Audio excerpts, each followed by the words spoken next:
how long have you been a part of this church, and tell me about your involvement with Crosspoint Church? Well, I grew up in the church, so I've been there since the 60s, 58 years.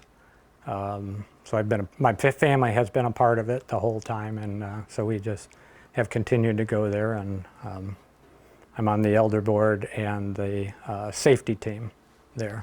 What is it like, I guess, being a part of that church? What is the church like? What's the community like? Well, I consider that my family, church family, and when things happen, and usually not this catastrophic or this big, people come together and take care of other members like family, and so it's neat to see how people react to family members, or as family members. So what, I guess, take me through kind of Sunday. Was a normal church morning? Right? This Sunday? This past Sunday, yeah.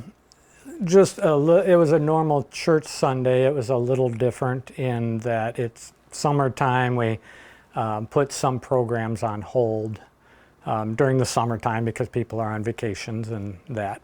The week prior, all week, was what we call Vacation Bible School, where all the kids come in, and it's usually pretty active, and they teach them songs and then Bible stories, obviously, and do crafts and everything. So this Sunday morning, too, was a little different, only in that we show what the kids and leaders from the VBS, Vacation Bible School, had learned the week before that. So they were, through the whole beginning of the service, they were up on the platform teaching us, or showing us what they had learned.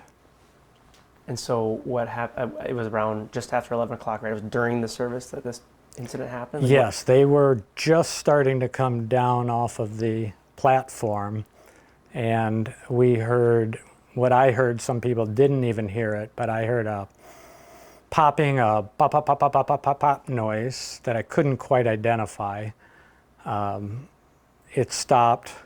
I heard it again, and probably within few seconds after that, somebody came running in the back of the sanctuary and said, "There's a shooter out there." What was going through your mind when you heard that? Not much. I just knew I had to react. That's my duty as being part of the safety team, was to go to the situation and see what is happening, and my job is to protect my family, not just my personal family or DNA family, but my church family. So I knew that that's what I needed to do. And so what happened? Where did you go out? Was there a lobby there? What happened next? Yes, I guess. yeah, I ran out of the sanctuary as people were leaving the one way to get out of what they thought was harm's way. They were leaving that way. I was going to where the call came, or the voice that said there's a shooter. There is a lobby there with a glass wall which faces the main road, and that's where I ran into the lobby to assess the situation. And what happened next? What did you see? What happened? What I saw was obviously people scattering. I saw a man in tactical gear sitting on the grass just outside this glass wall, and he had an automatic rifle and was sitting there facing outward. I ran across, there's a hall and a brick wall, so my training said take cover but still engage. So I was running towards that hallway, keeping my eye on him, and just before I got into the hallway, he turned around while he was sitting down, that I can remember, and he just started spraying bullets into the lobby, went through the glass, shattered it, and then that's when it caught my leg and kind of spun me around. So my lower half was in the hallway, but I was on the ground, and then I realized that I had been shot because I tried to get up or move, and I couldn't, my leg wouldn't take any support. So. And what was, I mean, I know you've trained for this, but probably have never been in a situation like this. What was going through your mind when you realized that you had been shot? Well, at that point, the threat still was not taken care of. So I laid there. I had already drawn my gun as I'm running through. I drew my gun to be prepared, and I wanted to make sure I knew the target and what, the next step was. So I was prepared with my gun while I'm laying there to, if he came inside, then I would have engaged the shooter, and I would have, used my weapon on him. But before that happened, one of the other team members had, or maybe a couple, I don't know. I just know there were lots of shots and he was down. Was you were sitting there as you fell to the ground injured, you had your gun drawn, Yes. ready for him to come in? Yeah. Mm-hmm. What was it? I mean, I know, this is something you've trained for, and, obviously you've known this is something that's a possibility, I guess, but for it to actually happen, did you ever think it was even, as you were training for it, what did you? Yeah. We've done lots of training over the, I'm guessing, 10 years of training. Some of it was with the USCCA most recently.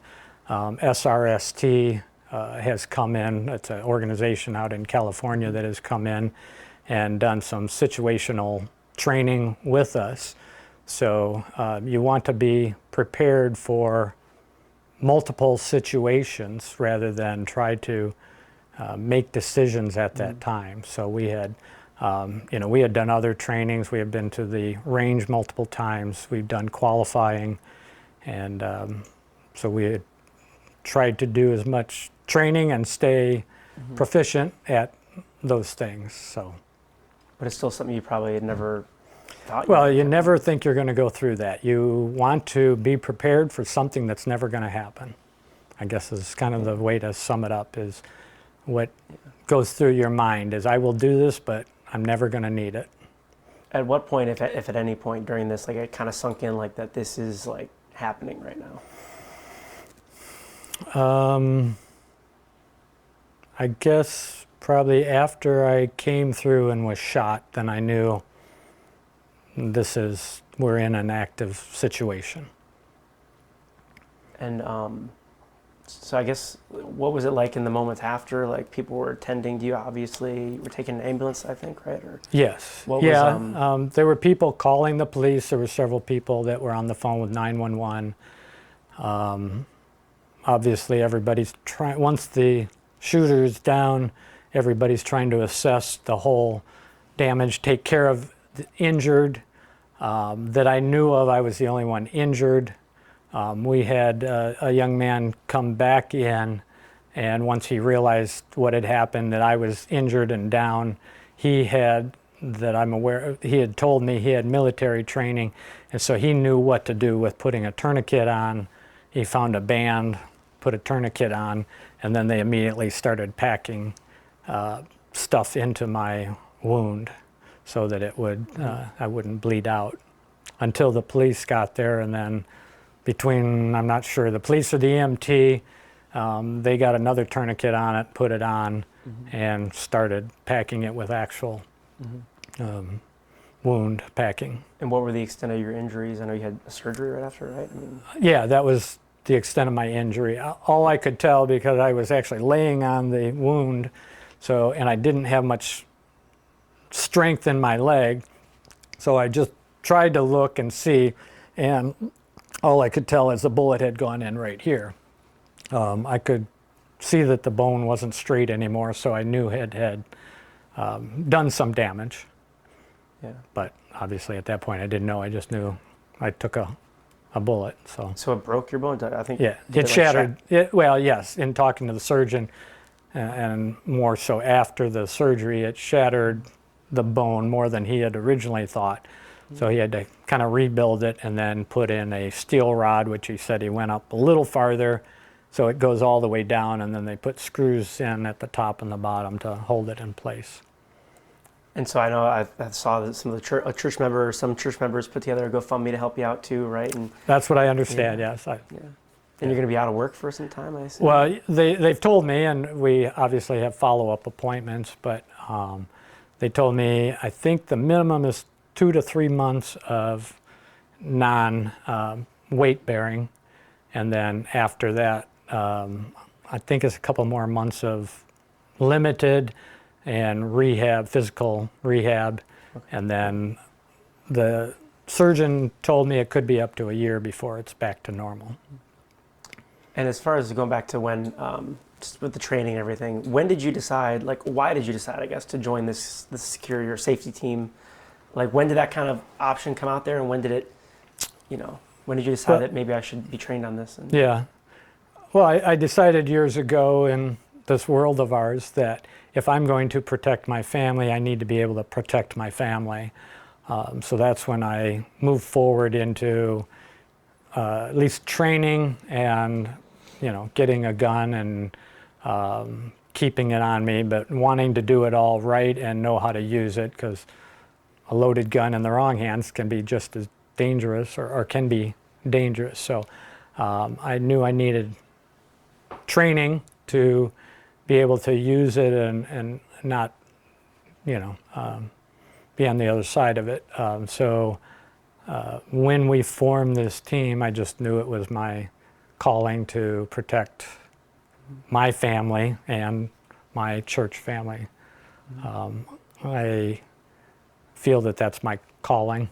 So. And you did a training, you said 3 days before this, right? On Thursday? Well, that was just an additional one, yeah. I mean, you do ongoing. So it was Thursday of the week before, so last Thursday, they put on a program out at Peacekeepers, and USCCA did a Protecting Your House of Worship training course. And they do multiple training. As a member, there's all kinds of information available to you as part of training and that you can take advantage of. And having gone through the training of it and then having lived through it, how much did that training help? How similar was, like, how prepared were you, do you think, in those moments, and your team in those moments? Yeah, it's amazing now that we were extremely well prepared. Being a person of faith and having a relationship with God, I believe He orchestrated all of the preparations and prepared us exactly for what we encountered. This man was clearly ready to do major harm, and there's just no way there wouldn't be more casualties with somebody that had this much ammunition and guns available or on him. So, what goes through your mind knowing that you and your team prevented? I mean, your family was there, other kids were there. You prevented any more casualties, any more injuries, like? Yes, I'm proud of our whole team and how we work together. I'm no hero. I just did what I was trained to do and supposed to do and felt was my calling to do. You'll laugh, but I keep a calendar, and I'm older than Google calendars, so I keep a paper calendar of any activities that come up. And I write on every month. This year, I started out at the beginning of the year, and one of the things that I daily ask myself is, what can I do to add value to others today, and what can I do to serve others today? And so it's just part of my daily thought process, and so that went into it. And something that struck me when Jay talked to the reporter Randy on Monday was that he said, going through all the training, he always had that question in the back of his mind that if he heard that noise, would he run to it or run away from it? Mm-hmm. When you heard that noise? In my mind, there was never a question, and I've had to prepare my family for that, much to their dismay. But if something bad is happening, I'm going to try to protect those that can't be otherwise protected. So I have told them that this is who but they know that's who I am too. So they've somewhat accepted that fact. And I guess also, how are your nieces and nephews doing after experiencing what they experienced? Yeah, we're all. Or not, excuse me, your grandchildren and your. Yeah, we're still processing all of that, and I'm concerned for them and want to make sure that, again, I have always taken on that responsibility to protect my family, not just physically or, but emotionally, spiritually, mentally, and so I want to make sure they're all taken care of, and so we're still working through that. I've had events happen over my life that I know affect you mentally, and I just think that God has given me that over the years to be prepared for this one, and so I don't feel any, I don't know what to say, I need to take care of my family rather than worry about myself, and so I want to make sure that they're all okay. But we've worked through things, and we'll continue. We're close family, so we will continue to work through that. I guess last question, you did kind of touch on this too, but how much has the church family kind of come together through all this, and how much has that support meant to you? Yeah, they have. It's just like I said in the beginning, that it is a family. We are a church family. They had a meeting last night to kind of regroup and explain things, because what a lot of people just know is there's a shooter and everybody ran, and there were hundreds of police there. So for most of the people, that's all they knew. And so they kind of wanted to share with people where everybody was at, and certainly mentally and physically and all of that. So they did have a group meeting. Another church came together and said, we want to host this, and another church came and said, we'll provide a meal for you. And so it was a time of healing and understanding and that for our church body. So that's the plan going forward, is that we'll all, and I guess that's my message. I know a lot of people just know I was the one injured and are worried about me, but I'm okay. Physically, I'll heal from this, and it's going to slow me down a little bit, but otherwise, I'm okay. Is there anything else I haven't asked? Anything else you wanted to share or wanted to say? No, just God is still good, and I still trust Him. He protected us. If you think about what could have happened versus what happened, there's just no way that He couldn't have been there protecting 180 people or whatever the number was there, and nobody lost their life except the bad guy. And did you ever remember seeing this kid or this guy? No. No, just no. No, I'm curious now to get facts and who he was and all of that, because anything that I can learn and take forward will help me. I guess it's like on-the-job training. So I'm curious from that standpoint, but otherwise I don't know anything about his real past history, why we were the target. I've talked to the FBI and Michigan State Police, and they're interviewing everybody and trying to put together I guess who and what and all of that. So they'll have a better picture of that once they get all of their questions asked and all of their information, and so they'll have a better picture. All I can do is talk to people that were around me and say, what did you see, and stuff like that. But we just don't know his motivation, and at this point I don't. Yeah, pretty much all I got. So I got a question. Yeah. What's your relationship with the guy who ended up killing the shooter? Do you know him well, or? We're team members.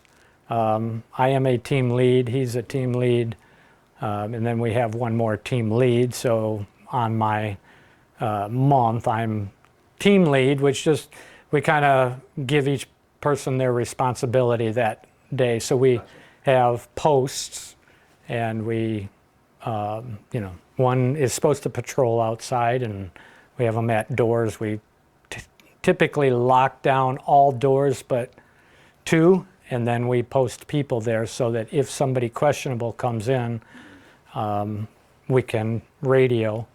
And then we're more prepared for it. Have you talked to him since it happened? Yes, I've talked to him. What have those conversations been like? Just kind of going through what you all experienced together in a way, and what is it? Yeah, and I just want to make sure he's okay.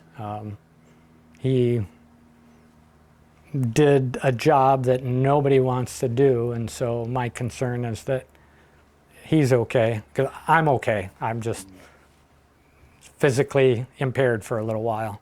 I got a new best friend, so we'll be best friends for a while, and but other than that, I'm okay. And I get to spend a whole lot of time with my wife now, so. And she was there too at church? She was at church, yeah. We were all in a row together. How many of you were there? Like the grandkids and your... Yes, and I was holding one, she was holding one of the older. My two daughters were next to her holding the 9 and 18-month-old. Wow. And as soon as my two sons-in-law were in the back room where the little babies eventually go, but we took them up to see this program because it was very kid-oriented. And so we were in the row, all of them were next to me, and so as soon as I heard that, I passed off my grandson and to my wife, and I ran out towards the commotion. And I guess I keep having questions. Sure. One more last question. So it sounds like you mentioned the shooter was on the ground. I don't know if he was not mobile because he had been hit by a car, but I mean, how much did that help too, that the other deacon hit him with a car? Yes, that had to have helped, and that's why God orchestrated all this that put him out of commission or lessened his ability. All I knew is when I got into that area, he was sitting on the ground with a rifle, and he was facing away from me, so he turned to make a sweep of the glass with his gun and just, held the trigger and shot through, and so all the glass is, taken out by his rifle. So he wasn't even looking at you, he just turned the rifle behind his back and sprayed bullets? Yeah. Wow. So I don't know if he knew what his target was at that time, other than he had to do damage is the only thing I could inflict as much damage as he could while he had the ability. And I don't know if anyone else was around you at the time. How miraculous was it that just a single bullet struck your leg? I don't know if there were people around you. It's a miracle that I'm the only one that took anything with, I don't know what the total number is, but there has to be a lot of shots fired from what I heard. So I don't know what the total number is, but of all that, and the one that hit anybody was just the one I took. So he was literally just held it over his shoulder? I don't remember exactly. But he wasn't looking, he just was spraying. He wasn't looking, he just moved his body with the gun and fired behind him. Wow.